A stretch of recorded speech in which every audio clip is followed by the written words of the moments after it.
Hello student, unfortunately कल का दिन थोड़ा सा हैक्टिक हो गया था क्योंकि शूटिंग भी की गई और ऊपर से कुछ उसका आउटपुट नहीं निकल के आया क्योंकि जो वीडियो थी वो आधी करप्ट हो गई टेक्निकली। चलो कारण तो पता चल गया है, अब नया प्लेटफॉर्म है और चीज़ें धीरे धीरे समझ में आती हैं, तो हो रही हैं चीज़ें। और आज कल की वीडियो को रिज्यूम करेंगे। कल की वीडियो के आगे का पार्ट आज फिर से शूट करने जा रहे हैं और बाय इवनिंग ये आपको मिल जाएगा। तो चलिए स्टार्ट करते हैं फिर।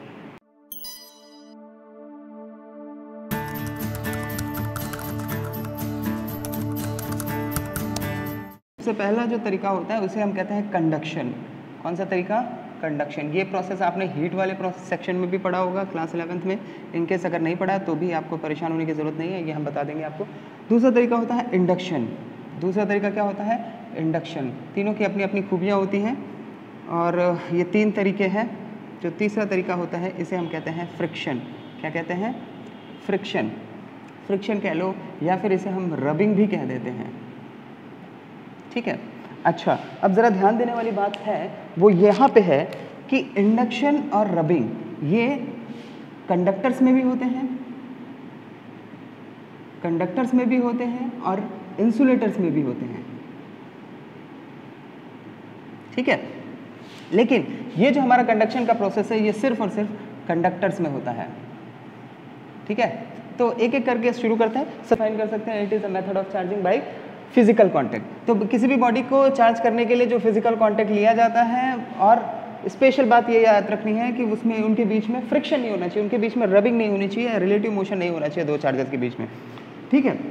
तो ऐसे मेथड को हम कहते हैं कंडक्शन। अब जरा देखो, चार्ज एक बॉडी है ए जो कि निगेटिवली चार्ज है, एक बॉडी है बी जो कि न्यूट्रल है, फिर दोनों को टच कराया गया, ठीक। तो ए के चार्जेस उठ के बी पे जाने शुरू हो गए, फिर दोनों को सेपरेट कर दिया गया, तो ए के आधे चार्ज बी के ऊपर ट्रांसफर हो गए। अगर न्यूमेरिकली इस बात को हम समझें तो ज़रा इस चीज़ को हम ऐसे देख सकते हैं कि लेट सपोज बी को हम मान लेते हैं कि ये न्यूट्रल नहीं है, इसके ऊपर कोई चार्ज है, ठीक है। हम मान लेते हैं कि ये न्यूट्रल नहीं है और कुछ चार्ज इसके ऊपर ट्रांसफर हो रहा है, जिससे हमें न्यूमेरिकली समझने में आसानी हो जाएगी। चलो देखते हैं। ए के ऊपर मेरा जो चार्ज है वो कैपिटल क्यू का है, लेट सपोज। बी के ऊपर जो चार्ज है वो स्मॉल क्यू का है, और ए के ऊपर जो दूसरा चार्ज है, सॉरी, जब दोनों को आपस में टच कराया गया तो मैं क्या देखता हूँ, क्यू और small Q, capital Q small Q आपस में क्या कर रहे हैं, इंटरचेंज कर रहे हैं बॉडीज़ को, ठीक है। जिसके पास ज़्यादा चार्ज है वहाँ से चार्ज निकल के बी की तरफ जा रहा है, यानी ए के पास अब कैपिटल क्यू है तो मान लो कि ये ज़्यादा चार्ज है, स्मॉल क्यू के पास छोटा चार्ज है, तो कैपिटल क्यू से स्मॉल क्यू की तरफ चार्जेस ट्रांसफर हो रहा है, ठीक है। ये डिपेंड करता है कि किसके पास चार्ज डेंसिटी ज़्यादा, किसका चार्ज ज़्यादा है। वो ज़्यादा वाली चार्ज डेंसिटी से चार्ज निकल के लो चार्ज डेंसिटी की तरफ जाता है, और ये तब तक ट्रांसफर होते रहते हैं जब तक कि दोनों के पोटेंशियल सेम नहीं हो जाते। अच्छा, तो बॉडी ए के ऊपर अब लास्ट में चार्ज कितना बना?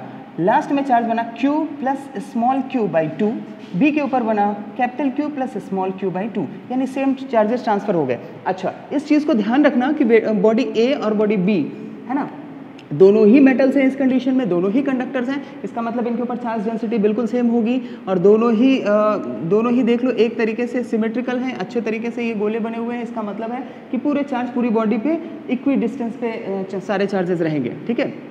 अच्छा, अब और चीज़ को देखो ज़रा, अगर बॉल ए और बॉल बी साइज में डिफरेंट हो जाते हैं तो इनके ऊपर चार्जेस की डेंसिटी भी डिफरेंट हो जाती है, ठीक है। यानी अगर एक बॉल छोटी है तो उसके पास चार्ज डेंसिटी ज़्यादा हो जाएगी, एक बॉल बड़ी है तो उसके पास चार्ज डेंसिटी कम होगी। यानी चार्जेस का ट्रांसफर होना, amount of charges transferation of amount of charges is directly proportional to the size of object, ठीक है। तो मान लो कि ये ए और बी इस कंडीशन में दोनों सेम साइज के हैं, सेम रेडियस के हैं, और दोनों को टच कराया गया, उस कंडीशन में ये हमारे पास चार्ज आएंगे। क्या होगा कि अगर हमारे पास एक चार्ज और एक बॉल और आ जाए और वो हो जाए सी, चलो उस कंडीशन को भी एनालाइज कर देते हैं। यानी एक बॉल से दो बॉलों को एक साथ टच कराया जाए, ठीक है। लेट्स सपोज कि हमारे पास कोई तीसरी बॉल है सी, तीनों बॉलों की रेडियस सेम है, यहाँ पे ए चार्ज है कैपिटल क्यू से, ठीक है, और एक साथ ए बी और सी तीनों को टच करा दिया गया है। सी दिस, तीनों को टच करा दिया गया है, तो यहाँ से होगा क्या, ए के पास चार्ज है, बी और सी न्यूट्रल है, तो ए के साइड से दोनों तरफ चार्जेस का ट्रांसफरेशन होना शुरू हो जाएगा। और लास्ट में जब हम इन तीनों बॉलों को सेपरेट करेंगे तो हम क्या देखते हैं कि तीनों के ऊपर इक्वल अमाउंट ऑफ चार्जेस आ गए, that is Q by 3, Q by 3, Q by 3। I hope कितनी बात समझ में आ गई होगी। प्रॉपर्टीज को समझ लेते हैं, कंडक्शन की प्रॉपर्टीज को। ओके, तो कंडक्शन की प्रॉपर्टी में सबसे पहली प्रॉपर्टी जो आती है वो ये आती है कि फिजिकल कांटेक्ट चाहिए, फिजिकल कांटेक्ट चाहिए, चाहे वो डायरेक्ट हो चाहे वो इनडायरेक्ट हो। इनडायरेक्ट का मतलब किसी वायर के थ्रू। इतनी बात समझ में आ रही है? बढ़िया। चलो अब जरा दूसरी प्रॉपर्टी देखो। प्रॉपर्टी नंबर 2 क्या कहती है? प्रॉपर्टी नंबर 2 ये कहती है कि ऑब्जेक्ट क्या होना चाहिए? Object must be conductor. ठीक है, जो तीसरी प्रॉपर्टी, उस तीसरी प्रॉपर्टी को समझते हैं। तीसरी प्रॉपर्टी क्या कहती है भाई? तीसरी प्रॉपर्टी ये कहती है सेम चार्जेस ट्रांसफर होते हैं।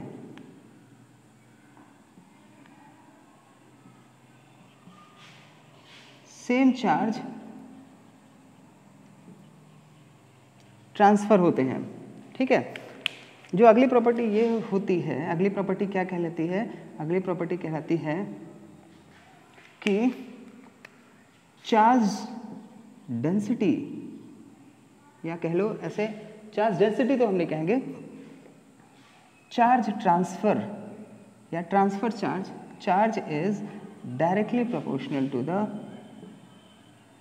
Size of object. ठीक है, जो भी साइज होगी ऑब्जेक्ट की उसी के बराबर होगा। जो हमारी पांचवी प्रॉपर्टी है वो क्या कहलाती है? पांचवी प्रॉपर्टी कहलाती है charge density. Charge density is inversely proportional to the local radius, local radii. ठीक है, लोकल रेडाई, इस बात को समझते हैं कि लोकल रेडाई क्या होती है। लेट्स सपोज हमने किसी बॉडी को चार्ज दिया और बॉडी का शेप यूनिफॉर्म ना होकर कुछ ऐसा है। ठीक है, ये बॉडी का शेप कुछ ऐसा है। इसको मैं थोड़ा सा और शार्प कर दूं तो ये और अच्छे से समझ में आएगा। ठीक है, let's make it so simple. इसे और शार्प करो, यस, लाइक दिस। ये हमारी बॉडी के ऊपर हमने चार्ज दे दिया। सपोज करो मैंने कोई पॉजिटिव चार्ज दे दिया, तो ये कहते हैं लोकल रेडियस को पहले समझना। लोकल रेडियस क्या होता है? ये जैसे ये कर्व है ना, इस कर्व को आप एक सर्कल में कन्वर्ट कर दो। ठीक है, सर्कल का एक सेंटर होगा, उस सेंटर की जो रेडियस है दैट इज व्हाट, इसे कह लो R1। ठीक है, और ये जो देखो इसका भी कर्व है एक, इस कर्व की भी एक रेडियस होगी। ठीक, इस रेडियस को कह लो R2। अच्छा, इसका भी एक कर्व है, इसकी भी एक रेडियस होगी, दैट इज व्हाट, R3। तो यहाँ हम क्या देख रहे हैं? हम यहाँ पे क्या देख पा रहे हैं? जरा देखो, यहाँ पे हम देख पा रहे हैं R1 is greater than R2 is greater than R3, यानी सबसे छोटा क्या है? R3। तो ये लोकल रेडियस है, ये लोकल रेडियस अगर सबसे छोटी होगी तो वहाँ पे चार्ज डेंसिटी सबसे ज़्यादा होगी। बस ये प्रॉपर्टी यही कहती है, इस बात को समझ लो। इस लोकल रेडियस की बात करें तो यहाँ पे अगर हम चार्ज रखने की बात करें तो देखो ज़रा, यहाँ पे चार्ज की डेंसिटी बहुत ज़्यादा होगी। इस तरीके से चार्ज डिस्ट्रीब्यूटेड होंगे क्योंकि यहाँ लोकल डेंसिटी है। ठीक है, अब यहाँ की बात करें, इस जगह की बात करें तो ये जो है R3 से बड़ी है, R3 से बड़ी है तो इससे कम चार्ज डेंसिटी होगी।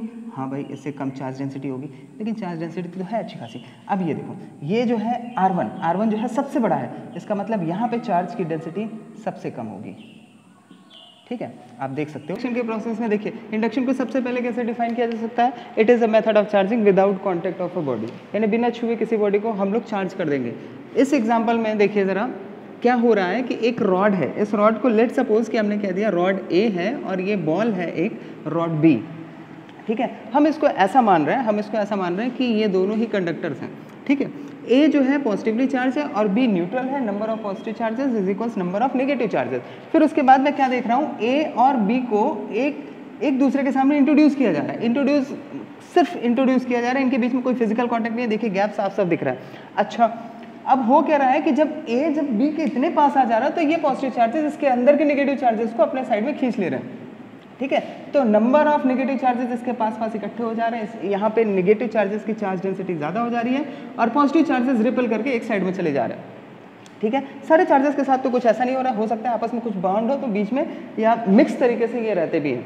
ठीक है, लेकिन डेंसिटी इस जगह की ज़्यादा होती है नेगेटिव चार्जेस की, इस जगह की ज़्यादा होती है पॉजिटिव चार्जेस की। यानी इसका जो चार्जेस है इसके जस्ट सेम टाइप का चार्जेस जस्ट अपोजिट साइड पे होगा और अपोजिट साइड का चार्जेस इसके जस्ट सामने होगा। इतनी बात समझ में आ गई? अच्छा, इन दोनों ही चार्जेस को, नेगेटिव पॉजिटिव चार्जेस को हम कहते हैं इंड्यूस्ड चार्ज। क्या कहते हैं? इंड्यूस्ड चार्ज, ये नेगेटिव पॉजिटिव दोनों ही चार्जेस क्या कहलाएंगे? इंड्यूस्ड चार्जेस कहलाएंगे। अब देखिए जरा एक नेक्स्ट एग्जांपल में, अगर हम नेक्स्ट एग्जांपल की बात कर रहे हैं तो जरा देखिए, उसके बाद हमने क्या किया, यहाँ से एक कनेक्टिंग वायर लिया और कनेक्टिंग वायर को टच करा दिया अर्थ से, यानी उसकी अर्थ की कनेक्शन यानी अर्थिंग कर दी। अब अर्थिंग में देखिए क्या होता है कि अर्थ को ऐसा माना जाता है कि अर्थ जो है वो इलेक्ट्रॉनों का सागर है, महासागर है। अब महासागर में से कुछ बाल्टी अगर आप पानी निकाल भी लेते हो तो आपको कोई फर्क नहीं पड़ता, या कुछ बाल्टी डाल भी देते हो तो भी महासागर को कोई फर्क नहीं पड़ता, ठीक है। ठीक वैसे ही जब भी हम किसी चीज़ को अर्थ से कनेक्ट करते हैं तो अर्थ के अंदर क्या है? ढेर सारे इलेक्ट्रॉन है। बेसिकली अर्थ क्या माना जाता है? कैपेसिटर माना जाता है, जीरो पोटेंशियल का कैपेसिटर माना जाता है। तो जैसे ही किसी वायर को हम इसमें कनेक्ट कराते हैं तो एक्सेस नंबर ऑफ इलेक्ट्रॉन्स उस धरती के अंदर चले जाते हैं, या फिर अगर यहाँ पॉजिटिव चार्जेस है तो कुछ नेगेटिव इलेक्ट्रॉन्स वहाँ से निकल के आते हैं इनको डिफ्यूज़ करने के लिए। जैसे यहाँ देखिए नेगेटिव चार्जेस निकल के आ रहे हैं, इस यहाँ के पॉजिटिव चार्जेस को डिफ्यूज़ कर दिया, ज़्यादातर पॉजिटिव चार्जेस को यहाँ डिफ्यूज़ कर दिया गया। अब उसके बाद क्या किया, हमने अर्थिंग हटा ली और इस रॉड को भी हटा दिया। ये रॉड ए को मैंने हटा दिया। अब बी के साथ क्या हो रहा है, इस समय बी जो है चार्ज हो चुकी है। कैसे?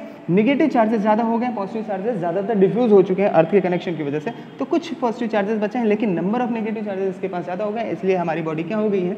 नेगेटिवली चार्ज हो गई है। इतनी बात समझ में आ गई हो तो वेरी गुड। इंसुलेटर की चार्जिंग को देखते हैं। तो न्यूक्लियस के चारों तरफ हमारा जो है एक इलेक्ट्रॉन क्लाउड इकट्ठा हो चुका है। लेट्स सपोज, अब ज़रा देखो एक चीज़ और समझ लो कि ये जो हमारा न्यूक्लियस है, पॉजिटिवली चार्ज न्यूक्लियस है, ये बेसिकली सेंटर माना जाता है इस क्लाउड का।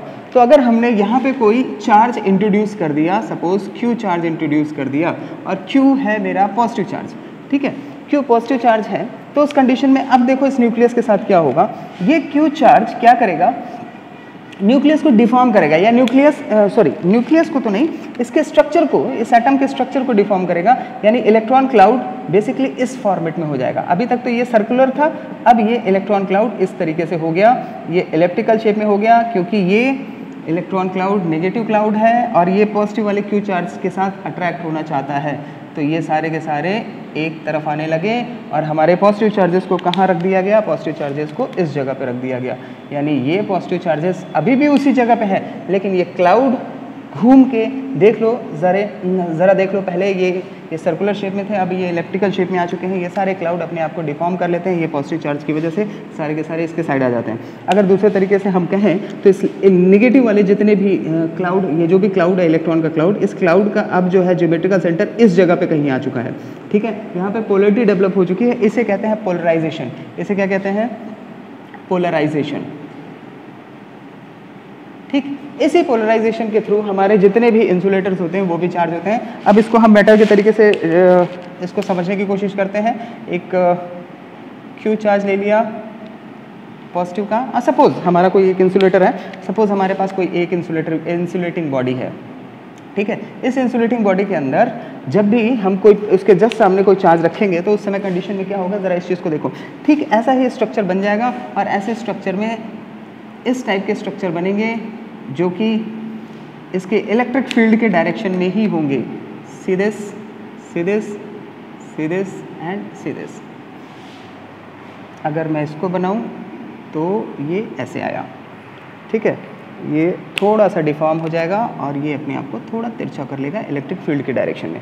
अच्छा, अब ज़रा देखिए, ये जितने भी है ना, यहाँ पे नेगेटिव आ गया है, यहाँ पे नेगेटिव आ गया है, यहाँ पे नेगेटिव आ गया है, यहाँ पे नेगेटिव आ गया है, ये सारे के सारे छोटे छोटे एटम्स हैं जो अपने आप को इस तरीके से डिफॉर्म कर लिए हैं। ये नेगेटिव वाला पोर्शन सारा का सारा इस साइड आ गया है और पॉजिटिव वाला पोर्शन सारा का सारा इस तरफ चला गया है। इस मेथड के थ्रू हमारे जितने भी इंसुलेटर होते हैं वो इंड्यूस्ड होकर चार्ज होते हैं, ठीक है। तो बेसिकली ऐसी बॉडी जो इंड्यूस्ड होकर चार्ज हुई उसे हम कहते हैं इंड्यूस्ड बॉडी, ठीक है। उसके अंदर जो चार्जेस जो इंडक्शन के थ्रू आते हैं उसे हम कहते हैं इंड्यूस्ड चार्जेस। तो बात समझ में आ गई। तो ये पोलराइजेशन इंड्यूस्ड हो चुका है, तो इंड्यूस्ड पोलराइजेशन हो चुका है। यही सेम कॉन्सेप्ट है हमारा एप्लीकेबल होता है एक न्यूट्रल बॉडी के ऊपर। जब हमारी कोई न्यूट्रल बॉडी होती है, न्यूट्रल बॉडी भी इसी तरीके से रिएक्ट करती है, यानी कोई न्यूट्रल बॉडी भी फोर्स ऑफ अट्रैक्शन फील करती है ना, कोई न्यूट्रल बॉडी भी फोर्स ऑफ अट्रैक्शन फील करती है। तो चलो, अगर इतनी बात समझ में आ गई है तो इसके प्रॉपर्टीज के बारे में बात कर सकते हैं और कंडीशन के बारे में बात कर सकते हैं। Let's start. No physical contact, ठीक है, यानी दोनों बॉडीज के बीच में कोई फिजिकल कांटेक्ट नहीं होता। नंबर 2 की प्रॉपर्टी क्या होती है? नंबर 2 की प्रॉपर्टी ये होती है induced body, नहीं sorry, negative charges will opposite charge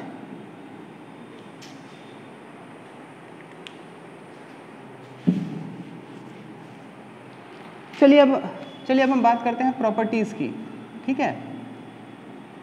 अब हम बात करते हैं इंडक्शन के प्रॉपर्टीज की। तो जो सबसे पहली प्रॉपर्टी होती है वो होती है no physical contact.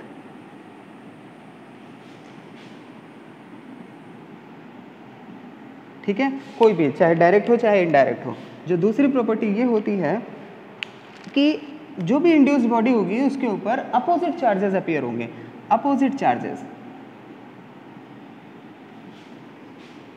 Opposite charge will appear.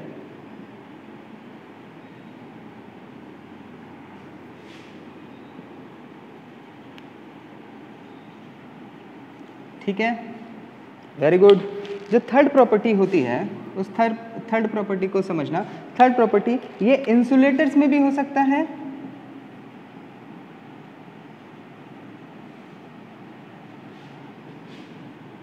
And conductors में भी हो सकता है।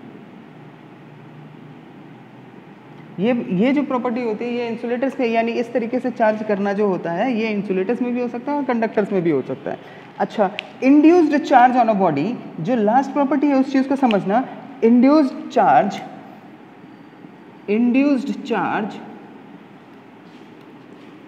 On a body can be calculate as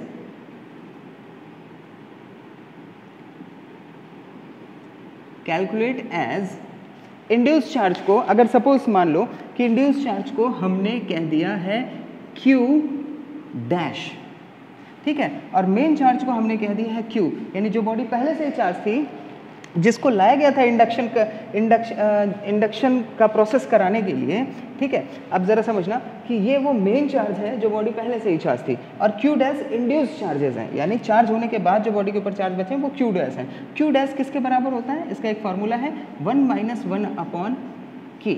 यहाँ K क्या है, जरा इस चीज को समझना कि यहाँ K क्या है। Where K is equals dielectric constant, dielectric constant. अच्छा, डाई इलेक्ट्रिक के बारे में हम आपको बता दें कि डाई इलेक्ट्रिक अभी इसके जस्ट बाद कूलम्स लॉ जब स्टार्ट होगा उस कूलम्स लॉ में इस डाई इलेक्ट्रिक कॉन्सेप्ट को बहुत अच्छे से समझेंगे, उस समय भी हम समझेंगे, और कैपेसिटर में ये बेसिक इंपॉर्टेंट फैक्टर होता है, उस समय भी हम समझेंगे, ठीक है। अभी के लिए हम सिर्फ इतना जान देखते हैं कि फॉर मेटल्स ये K की जो वैल्यू होती है ये होती है इनफाइनाइट। K की वैल्यू क्या होती है? इनफाइनाइट। अगर इस कंडीशन में K की वैल्यू इनफाइनाइट हो गई तो Q डैश किसके बराबर हो जाएगा? जरा देखो, Q डैश किसके बराबर हो जाएगा? ये इनफाइनाइट हो गई, 0 हो गया, तो Q dash is equals Q, ठीक है। अच्छा, और जितने भी नॉन मेटल्स होते हैं, फॉर नॉन मेटल्स K की वैल्यू क्या होती है? Always less than infinite. तो Q डैश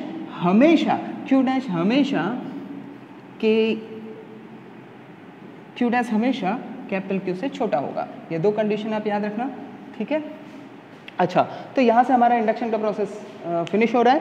अब हम आगे बढ़ते हैं अगले फ्रिक्शन के प्रोसेस की। बॉडी जब दूसरी बॉडी के ऊपर रिलेटिव मोशन करती है लाइक दिस, अगर रिलेटिव मोशन होगा, एक आगे एक पीछे अगर होगा, तब ये रविंग का प्रोसेस होगा। इस रविंग के प्रोसेस को समझने के लिए सबसे पहले हम ये समझते हैं कि वर्क फंक्शन क्या होता है। वर्क फंक्शन मान लो, सपोज करो एक बॉडी है, ठीक है, एक बॉडी है, उसके बॉडी के सरफेस से, सबसे ऊपर के सरफेस से एक इलेक्ट्रॉन निकालने को जितनी एनर्जी दी जाए, इस एनर्जी को हम कहते हैं work function of that body, ठीक है। लेट सपोज कि ये हमारी कोई बी बॉडी है, ठीक है, जिसके ऊपर बॉडी ए रखी गई है, जिसके ऊपर क्या रखी गई है? बॉडी ए रखी गई है रिलेटिव मोशन कराने के लिए, ठीक है। ये ए और बी दोनों के बीच में एक कॉमन सरफेस आ गया है, ये बॉडी ए है, ठीक है। अब हम मानते हैं कि वर्क फंक्शन ऑफ ए और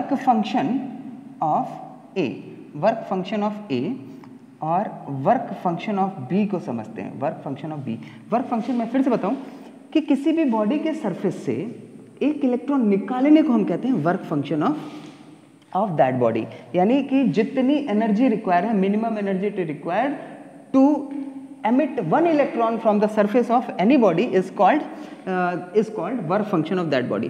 तो मान लेते हैं कि इस कंडीशन में work function of B is greater than work function of A। इसका मतलब ये है कि B से इलेक्ट्रॉन निकालने के लिए हमें ज्यादा एनर्जी चाहिए, लेकिन A कम में ही जो है अपने इलेक्ट्रॉन को एमिट कर दे रहा है। अब जरा देखो, जैसे ही इस बॉडी पे रिलेटिव मोशन होगा, A को आगे बढ़ाओ, B को पीछे बढ़ाओ, जैसे ही रिलेटिव मोशन होगा तो उस रिलेटिव मोशन में क्या होगा, जरा इस बात को समझना। उस रिलेटिव मोशन में ये चीज सामने निकल के आएगी कि A आगे गया और B पीछे। ठीक है, तो जरा समझो इस कंडीशन में क्या हो गया, B का वर्क फंक्शन बड़ा है A के वर्क फंक्शन से। तो यानी A का वर्क फंक्शन छोटा है, यानी कम एनर्जी में एक इलेक्ट्रॉन निकल जाएंगे, और जैसे रब किया गया उस रबिंग सरफेस पे एनर्जी निकली, यानी उस रबिंग सरफेस से फ्रिक्शन हुआ, उस फ्रिक्शन की वजह से एनर्जी निकली। उस एनर्जी की वजह से वर्क फंक्शन ऑफ A चूंकि छोटा था, उस एनर्जी को A के इलेक्ट्रॉनों ने लिया और वो कूद के B वाले पार्ट में चले आए। इतनी बात समझ में आ गई? तो यानी A के जो इलेक्ट्रॉन थे वो कूद के कहाँ चले आए, B के पार्ट में, यानी B के पार्ट में चले आए। और जब दोनों बॉडी को हम सेपरेट कर दिए, जब हमने दोनों बॉडी को सेपरेट किया तो यहाँ देखा कि ये हो गई मेरी बॉडी A और ये हो गई मेरी बॉडी B, ये हो गई मेरी बॉडी B। जरा समझना जरा, A और B। अब जरा देखो इसमें हुआ क्या, एक इलेक्ट्रॉन निकल के चले आए। मान लो एक इलेक्ट्रॉन, अगर इसमें से 5 इलेक्ट्रॉन निकल गए तो इस पे क्या आ गया, +5 का चार्ज आ गया। ठीक है, क्योंकि 5 इलेक्ट्रॉन कम हो चुके हैं, यानी कि पहले ये न्यूट्रल था, तो number of electron is equal number of proton, number of positive charges is equal number of negative charges. उसमें से 5 नेगेटिव चार्जेस निकल गए, तो 5 पॉजिटिव चार्जेस तो एक्स्ट्रा हो गए। दैट इज व्हाट, ये हो गया एक्सेस ऑफ चार्जेस 5। ठीक, अब B के ऊपर क्या हो गया, 5 इलेक्ट्रॉन एक्स्ट्रा A के चले आए, तो ये क्या बन गया, -5 चार्ज हो गया B के ऊपर। तो हमने क्या देखा कि यहाँ जब दो बॉडी को आपस में रब किया जाता है ना, जब दो बॉडी को आपस में रब किया जाता है तो इस कंडीशन में देखो जरा क्या हो रहा है, एक बॉडी के ऊपर पॉजिटिव चार्ज आता है, एक बॉडी के ऊपर नेगेटिव चार्ज आता है। तो प्रॉपर्टी नंबर 1 क्या कहती है कि इन दोनों के ऊपर same amount of charges but opposite in nature transfer होते हैं। एक के ऊपर पॉजिटिव जाएगा तो एक के ऊपर नेगेटिव जाएगा। रिलेटिव मोशन दोनों के बीच में होना जरूरी है, दोनों आपस में एक दूसरे के साथ रब करेंगे तो उनके बीच में रिलेटिव मोशन होना जरूरी होगा।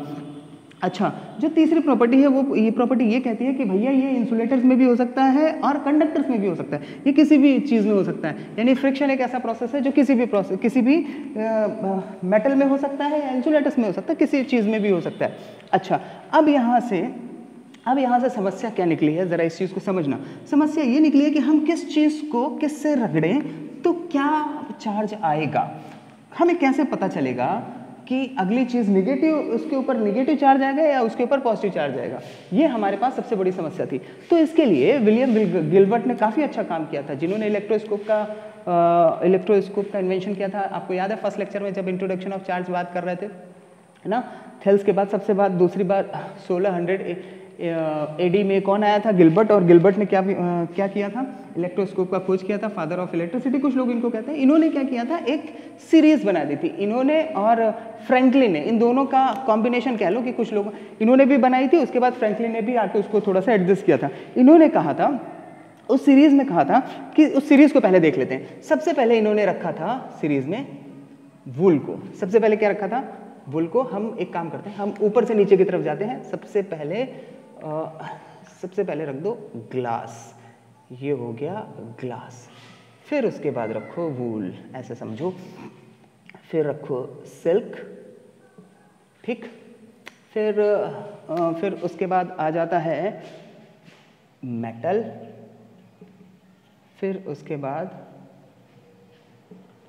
रबर, मेटल, फिर रबर। फिर उसके बाद आ जाता है वैक्स के बाद आ जाता है रेजिन या प्लास्टिक कह लो इसे। इसे आप प्लास्टिक बोलो तो ज़्यादा सही रहेगा, ठीक है। अब ज़रा इस प्रोसेस को देखो। इसमें यह कहा गया कि किसी भी, इन सब में से किसी भी बॉडी को अगर एक दूसरे के साथ रब किया जाएगा तो जो ऊपर वाली बॉडी होगी ना, जो ऊपर वाली बॉडी होगी वो पॉजिटिव होगी और जो नीचे वाली बॉडी होगी वो नेगेटिव होगी। इसका मतलब समझो कि अगर ग्लास को वूल के साथ रब किया जाए तो ऊपर कौन है, ग्लास, तो वो क्या बनेगा पॉजिटिव, नीचे कौन है वुल, तो क्या बनेगा नेगेटिव। अगर ग्लास को सिल्क के साथ रब किया जाए तो ग्लास क्या बनेगा पॉजिटिव और नीचे क्या है सिल्क, यानी सिल्क क्या बनेगा नेगेटिव। अगर सिल्क को रबड़ के साथ रब किया जाए तो सिल्क क्या बनेगा पॉजिटिव और नीचे कौन है रबड़, तो रबड़ क्या बनेगा नेगेटिव। अगर वैक्स के साथ रब किया जाए वुल को, यानी वुल को उनको अगर वैक्स के साथ अगर रब किया जाए तो वुल क्या बनेगा पॉजिटिव और वैक्स क्या बनेगा नेगेटिव। अगर प्लास्टिक को वुल के साथ रब किया जाए तो प्लास्टिक नेगेटिव क्योंकि नीचे है और वुल पॉजिटिव। तो ये जो है इसे फॉर्मर सीरीज भी कहा जाता है, ठीक है। तो ये सीरीज एग्जैक्टली इलेक्ट्रोस्टैटिक्स में फ्रिक्शनल इलेक्ट्रिसिटी को अच्छे से डिफाइन करने के लिए बहुत काम आती है। और कभी कभी क्वेश्चन भी पूछा जाता है कि ग्लास को सिल्क के साथ रब करेंगे तो कौन सी पॉजिटिव होगी, वुल को अगर ग्लास रॉड में रब करेंगे या प्लास्टिक को सिल्क में रब करेंगे। उस कंडीशन में आप याद रखो कि दो चीज़ें हमेशा याद रखो जो ज़्यादा तौर पे पूछी जाती हैं। सबसे ऊपर क्या है ग्लास और सबसे नीचे क्या है प्लास्टिक, यानी ग्लास हमेशा पॉजिटिव होगा किसी भी चीज़ के साथ रब करो और प्लास्टिक हमेशा नेगेटिव होगा किसी भी चीज़ के साथ रब करो। ये बात समझ में आ गई, बढ़िया। तो फ्रिक्शन और रबिंग का प्रोसेस यहाँ पे आपका कंप्लीट हो रहा है, ठीक। अब अगर ये चीज़ अगर हो गई हो आपको समझ, आई होप कि आज का सेशन आपको बहुत अच्छे तरीके से समझ में आ गया होगा। और इसके बाद अब हमारी शुरू होगी मेन जर्नी। अभी तक हमारा बेसिक चैप्टर चल रहा था, बेसिक इंट्रोडक्शन चल रहा था, अब हम सिलेबस के अंदर घुसने जा रहे हैं। तो हाँ, कमर थाम लीजिए और तैयार हो जाइए, क्योंकि अब जो है आपको न्यूमेरिकल अप्रोच करना पड़ेगा और साथ में ये बेसिक कॉन्सेप्ट को याद रखना पड़ेगा, बात बात पे इनकी ज़रूरत पड़ती रहेगी, ठीक है। हाँ, तो नोट्स आप या तो बना लो या फिर आपके पास एक और तरीका है कि आप जाके नीचे डिस्क्रिप्शन के अंदर आपको टेलीग्राम का लिंक मिला है, उस टेलीग्राम चैनल को ज्वाइन करो। वहाँ पे हम लोग हर वीडियो के दूसरे या तीसरे दिन में हम हैंड रिटन नोट्स आपको पोस्ट कर दिया करेंगे इसी के ऊपर बेस्ड, और कुछ क्वेश्चंस भी उनके रहेंगे असाइनमेंट के तौर पे। और अगर आपको वो क्वेश्चंस नहीं समझ में आ रहे हैं तो उसके लिए हम लोग एक लाइव सेशन रख लेंगे जिसमें हम लोग आराम से डिस्कशन कर सकेंगे, ठीक है। तो वेल, आज के लिए थैंक यू सो मच। ऐसे कंटिन्यू पढ़ाई करते रहिए। बाकी जो भी दिक्कत हो आप कमेंट में आप मुझे कर दीजिए।